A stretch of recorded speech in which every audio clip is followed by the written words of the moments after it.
Today, we're talking about SpaceX's historic launch, why it might be time to put down your fear of failure, and the business term that's taken off these days, psychological safety.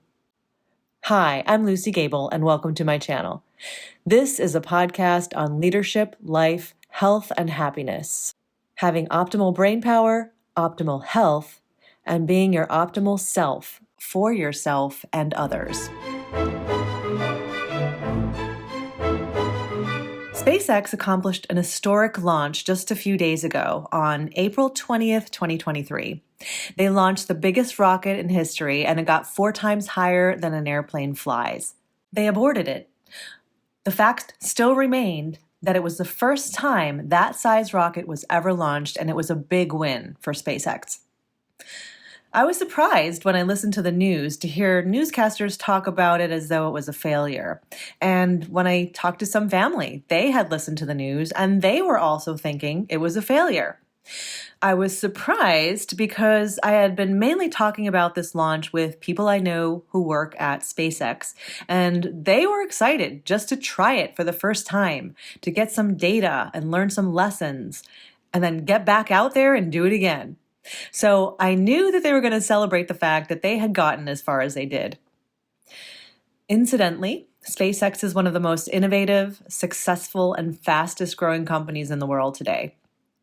One of the big reasons for this is because they fully embrace the concept of succeed or learn instead of succeed or fail.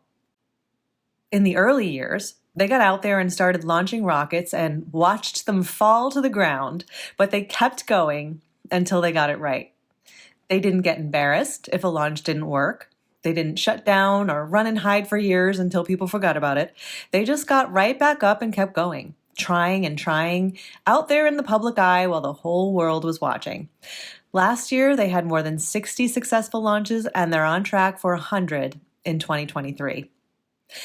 They're a great example of how the perspective on failure is changing now, especially for some of the most successful companies of the world.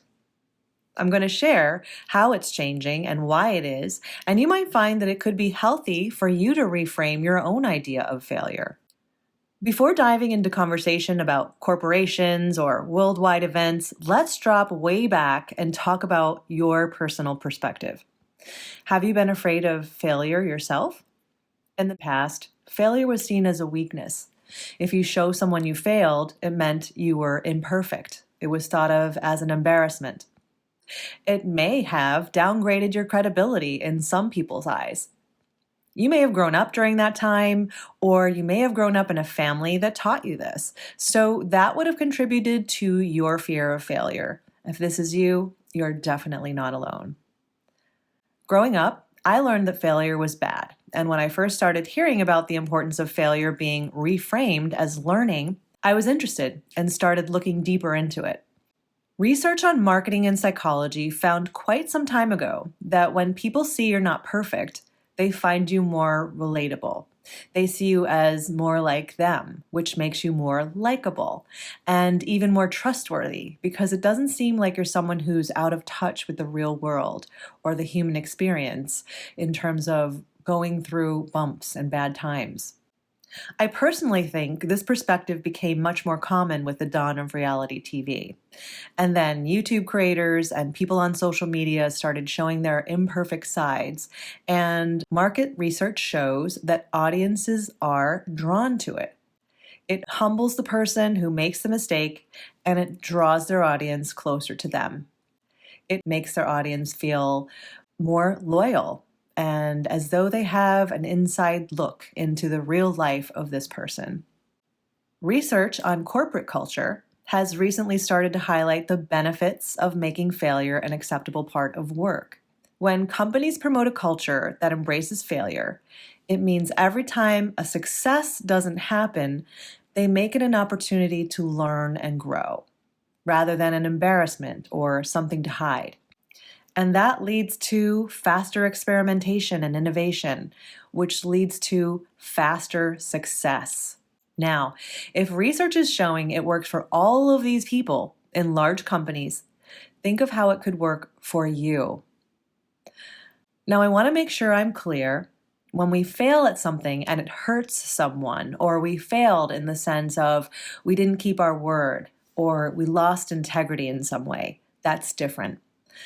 There are some kinds of failure that do warrant some embarrassment, and apologies are in order. The kind of failure I'm talking about here is when we're innovating and trying new things that we haven't done before. You can compare it to a baby who's just learning to walk. When you see a baby take its first steps and then fall down, you don't say, "Oh my gosh, it didn't get across the room." But a failure. No, we cheer for it. Just like if you were watching the rocket launch on the SpaceX channel, you saw the SpaceX teams cheer for their rocket when it got off the ground. And when they ended the mission, when things started going a little differently than planned, the announcer at SpaceX livestream said, "This is a huge success."